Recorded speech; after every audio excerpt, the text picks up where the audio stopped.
no. 83% were identified as civilians by the IDF, according to Israeli papers. Everyone check that out. Everyone can Google it. You have no argument because the truth is on my side, and I know that's so difficult, so stop embarrassing yourself. Some guests walk into a 2-against-1 setup and immediately start apologizing for being there. Anna opens by telling the other side to check the numbers themselves and to stop embarrassing themselves. Whatever you make of the claim, that is a guest who came to attack, not to survive the segment. The whole tone of the next 20 minutes is set in those first 10 seconds. But do you believe she's anti-Semitic? No, I do not. I do not believe that Anna is anti-Semitic. Okay. I think that she can sometimes be easily manipulated and push the same Hamas-run Ministry of Health numbers. And out of interest, Jake. And Jake, before Anna, I'll come to Anna. Watch the setup Jake builds before Anna even speaks. He says he doesn't think she's anti-Semitic, then immediately adds that she can be easily manipulated into repeating numbers he attributes to a Hamas-run health ministry. It's a classic two-part move. Compliment first, discredit second, and let the second part do the real work. Let's talk about data. No. I get to respond to that. Let's talk about data from the IDF, the IDF's internal data. I don't read American media on what's happening in the Middle East. I actually like to read Israeli media because they're super honest, and I really appreciate their honesty. So Israeli papers got a hold of the IDF's internal data in regard to civilian casualties in Gaza. Here's where Anna refuses the frame entirely.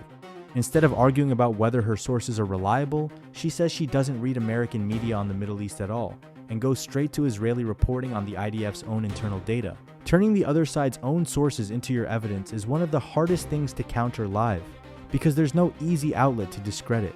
Their own data indicates 83% of people slaughtered in Gaza, 83% are civilians. Israel, the IDF, just shot and killed. Stop, don't interrupt me. IDF just shot and killed an 8-year-old and an 11-year-old in Gaza, claiming that they had crossed the yellow line when no such thing happened, and they tried to make it seem as though an 8-year-old and an 11-year-old are literal militants deserving of the type of slaughter they were met with. Then comes the number she's been building toward, the 83% figure, delivered with a where to find it and a who published it attached. Notice she doesn't just assert it, she invites everyone watching to verify it. That move is what separates someone who knows their material from someone performing confidence, and you can feel the panel have no immediate answer. Listen, I am not going to sit here and just stomach the ridiculous propaganda and lies that keeps getting regurgitated over and over and over again. You guys have to find better talking points. You really do, because these have been debunked over and over again on this show, and they will continue to be debunked on this show, on my show. Americans aren't stupid. They see what's happening. The evidence is abundantly clear. What's amazing to me is the dehumanization of every human life that isn't Israeli or isn't in favor of what that disgusting genocidal government is up to. This is Anna at full volume, calling the opposing points propaganda and lies, and telling the panel to find better talking points. Whether you read it as righteous or as a refusal to engage depends entirely on where you started. Either way, the host has to step in over a tech issue, and a convenient signal drop at exactly that moment tells you how lopsided the exchange had become. We've had some tech issues, Jake, with your signal, so we're trying to fix that. Let me go to Hen Mazzy. Divine intervention must be. Well, Hen Mazzy, you've been listening to this. What is your response to what Anna just said? Small moment, big tell. The cutaway for a technical glitch lands right as the heat peaks, and you can almost hear someone mutter that it was divine intervention. In live TV, the timing of an interruption often says more than the interruption itself. It's rich to speak about dehumanization from a person that said that all Israelis should be ashamed of themselves, that we are demons, that the Jewish lobby controls the U.S., that Israel is a Nazi state. The Jewish lobby does control the U.S. Okay, all right. So where's just the lie? Prove my point, thanks. Now the other side finally gets its turn, and Hen Mazzy loads up every charge at once.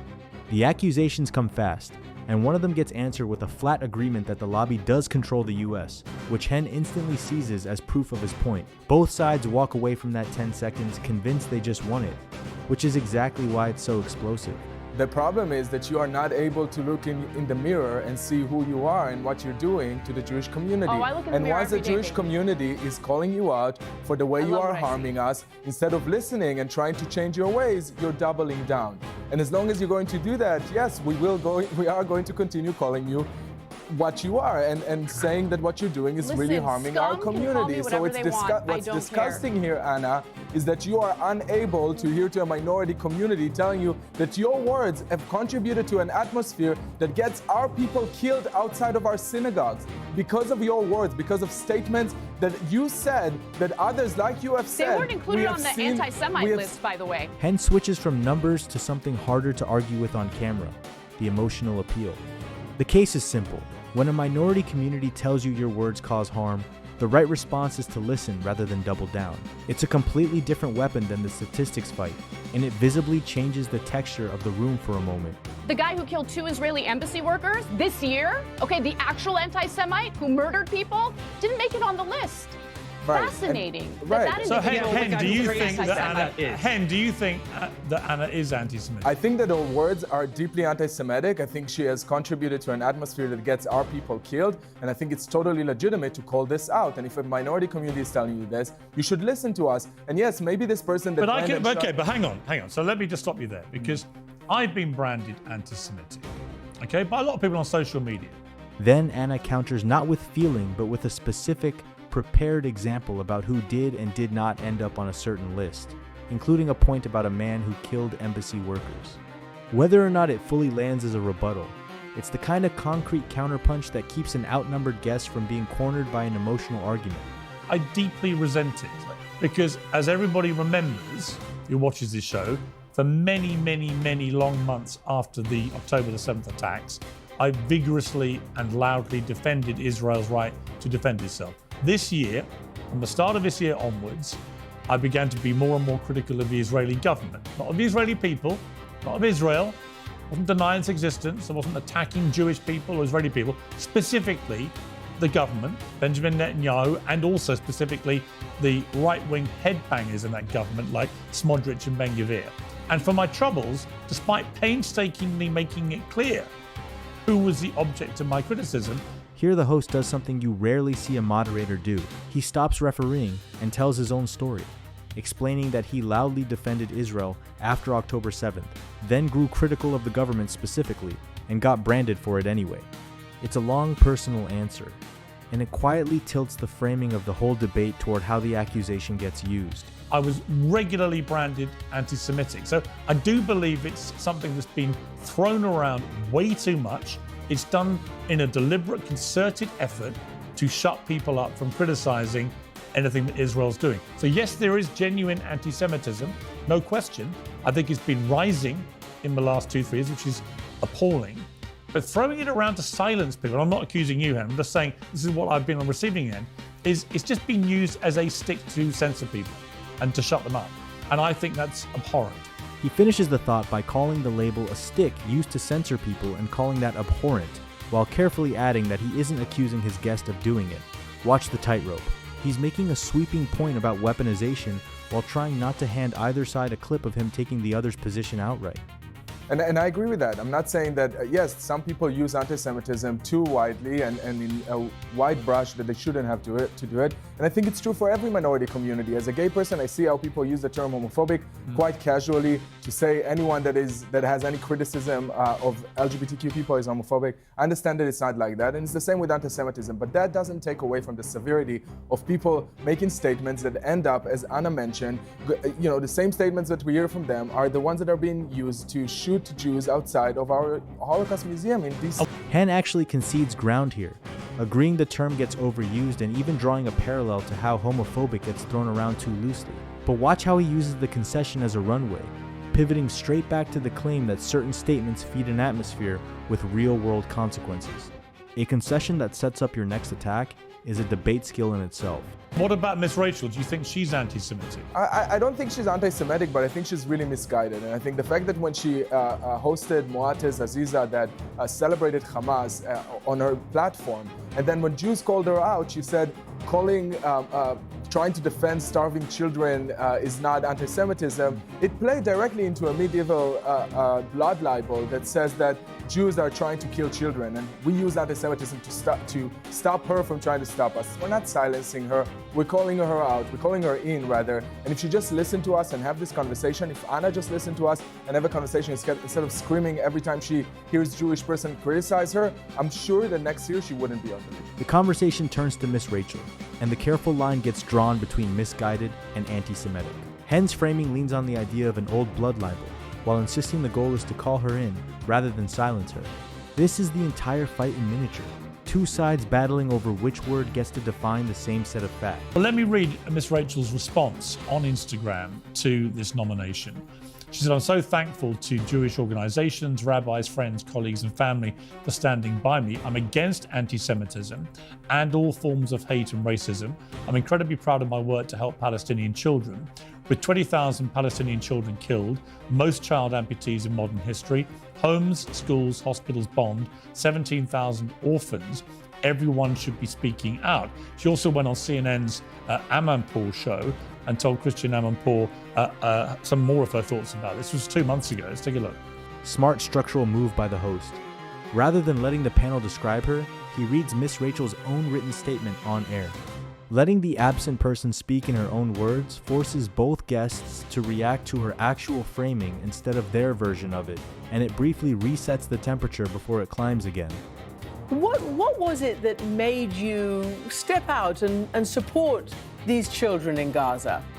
How could I not, seeing what was happening on our screens, hearing from Save the Children who had firsthand accounts, knowing that so many children were losing their lives. It's up to over 18,000 children. So as an early childhood educator, I know what children need. They need food. It's being blocked. They need water. It's being blocked. They need to be in school. Their schools have been bombed. They need medical care. I know what children need to thrive, and I know what holds them back. And it was very clear to me, along with so many others in our country and around the world, that it's so critical to speak up. Then he rolls her CNN interview, where she frames her involvement entirely through child development rather than politics, leaning on 2 decades of working with kids. Whether you find that disarming or evasive, it's a deliberate choice of ground. She's fighting on the one field where her expertise is hardest to challenge. Okay, so Jake, when you hear what she says there and you read her statement, she's very keen to stress she's not anti-Semitic, she doesn't hate Jewish people. So why would she be targeted in this way? Well, we've already discussed it. When you are a children entertainer and you bring somebody on who glorifies a day in which 38 children were murdered, well, we're going to have some questions as to. But I've had people. But my response to that is, I've had many guests on here, on the pro-Palestinian side, not who've glorified October the 7th, but certainly who've refused to condemn it. So does that make me anti-Semitic for giving them a platform? No, you're a journalist. You're not a children's entertainer. Back to the panel, and the real question lands. Why would a children's entertainer get targeted at all? The answer splits the table instantly. One side says it's about who she chose to platform, the other says it's about punishing criticism. Same facts, 2 completely different stories, and neither side gives an inch. If we're talking about anti-Semitism and what actually constitutes anti-Semitism, we already have something on this show where Anna says that 83%, that's just those who were identified. That is a misleading statistic, and either Anna, you know No, it's not. how to read 83% of those slaughtered in Gaza were identified as civilians by the were IDF. Identified. So you're not reading the statistic correctly. So No. 83% were identified as civilians by the IDF, according to Israeli papers. Everyone check that out. Everyone can Google it. You have no argument because the truth is on my side, and I know that's so difficult. So stop embarrassing yourself. This is the rematch over that 83% figure, and it gets personal in seconds. One side says the statistic is being read wrong, the other shoots back that they're reading it just fine. Then comes the line that bookends the entire clip. The truth is on my side, so stop embarrassing yourself. Confident or arrogant is, again, entirely in the eye of the viewer. Let me ask Anna this question.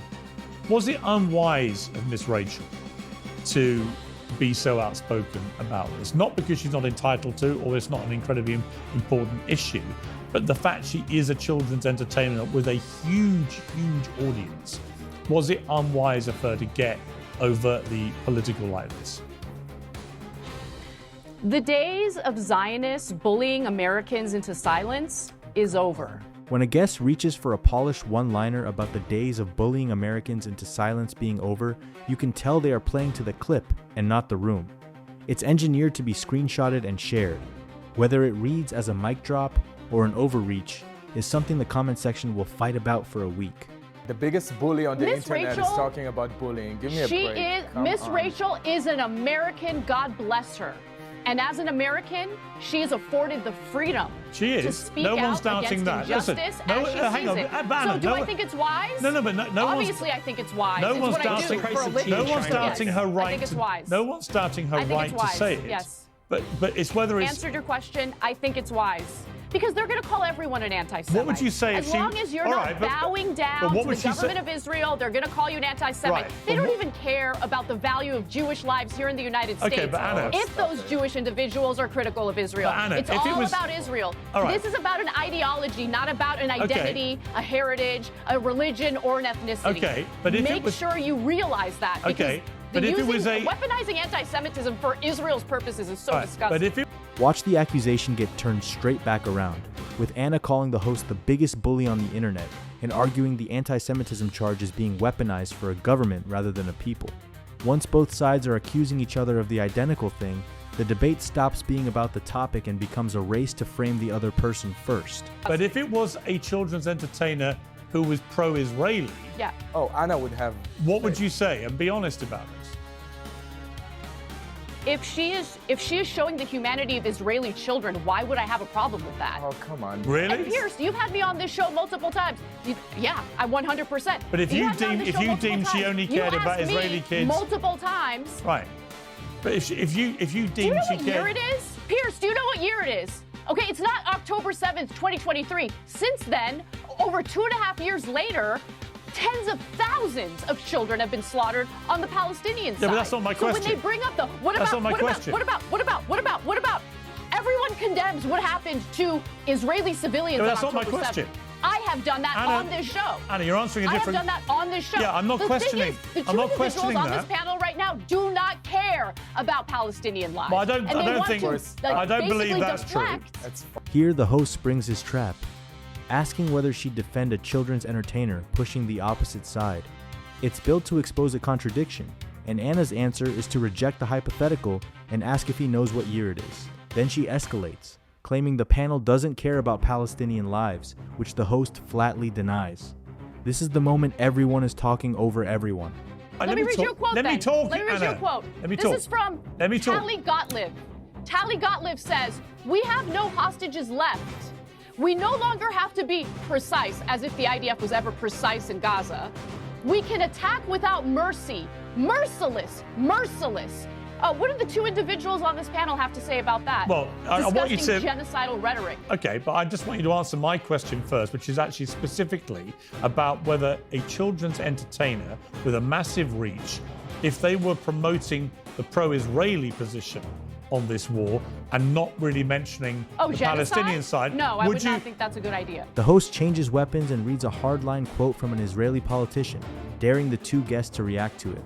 It's a sharp pivot because it tests whether the panel will condemn rhetoric from their own side as quickly as they condemn the others. Watch who answers cleanly and who tries to redirect. So you would not like that to happen? If they're promoting genocide, I would not. That's not what he asked. No. If they were being supportive of Israel, but they weren't mentioning the Palestinian plight much, what would you say about that? Would you think it's appropriate for children's entertainment? I would say that sounds a lot like American media. No, but my point would be that I think you would be very critical if a children's entertainer was overtly pro-Israeli. That's the point. So is there a double standard here? On both sides, by the way. I've seen it on both sides. Is there a double standard in how you apply it to this kind of story where if it was the other way round, would you be so vehement in your defense of it? I suspect not. And this is how the host lands his real point, the double standard question aimed at both sides at once. He says he's seen it everywhere and suspects she wouldn't be half as vehement if the roles were reversed. It's the rare moment where the moderator stops trying to win and simply names the thing the whole room has been dancing around. That's roughly half again as long, with more granular clips. Want me to convert it into one continuous voiceover with no timestamp breaks? Or keep adding segments to stretch it toward a longer runtime?